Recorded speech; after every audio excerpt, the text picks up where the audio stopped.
Have you ever found yourself writing a whole bunch of code for a task that feels like it should be way simpler? Well, in today's explainer, we're going to unlock a really powerful shortcut that can turn those clunky bits of code into clean, elegant, single lines. Let's dive in.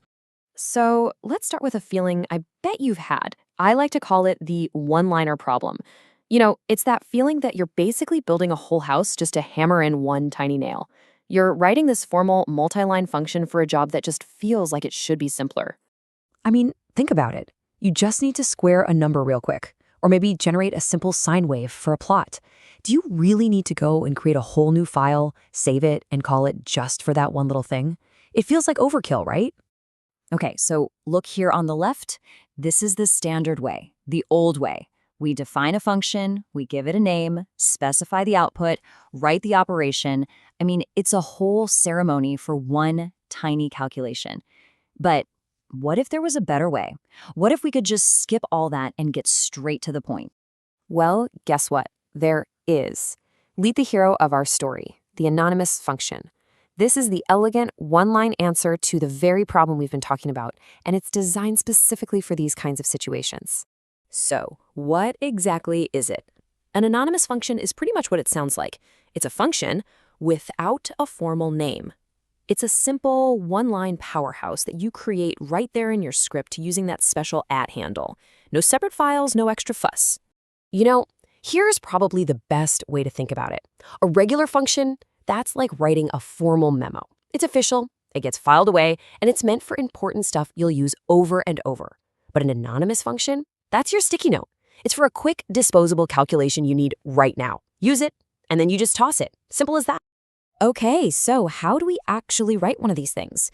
The syntax might look a little weird at first, but I promise it's incredibly simple once you see it broken down.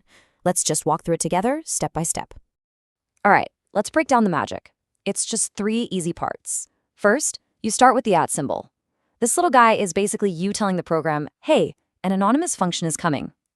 Next, right after it, you put your inputs in parentheses. In this case, just x. And finally, step 3, you just write the expression itself, x dot squared. And boom, that's it. In one single line, myfunc is now a function handle that can square any number you give it. Okay, so now we know what they are, and we know how to write them. But where do they really shine? Let's look at a couple of practical spots where this simple little tool becomes an absolute powerhouse. First and foremost, just keeping your workspace tidy. All those little one-off calculations you do when you're analyzing some data or setting up a quick test? Well, you can say goodbye to a folder cluttered with a ton of tiny function files. You just define the function right where you need it, and your whole project stays cleaner and way more focused. And here, this is where they become a real game changer. A lot of functions, think plotting tools or numerical solvers, they actually take other functions as their inputs. So instead of having to define a function like sine of t squared in a whole separate file, you can just create it on the fly, right inside the call to fplot. This makes your code so much more compact and readable because the what is right next to the where. It's fantastic. All right, let's bring it all home. We've seen the problem, we've got the solution, and we've seen where to use it. Now let's just quickly recap the key benefits you should really take away from all this. So what's the bottom line here? It's pretty simple. Anonymous functions save you time, and they save you keystrokes. They seriously cut down on file clutter by keeping those simple tasks right where they belong in your script. And all of this makes your code more compact, easier to read, and they are absolutely perfect for any on-the-fly mathematical operation you can think of. So there you have it. You've got this new one-line superpower in your coding toolkit. So I'll just leave you with this question. Where in your own projects can you use this? What's one small task you're working on right now that you could simplify with this awesome new shortcut? Go on, give it a try.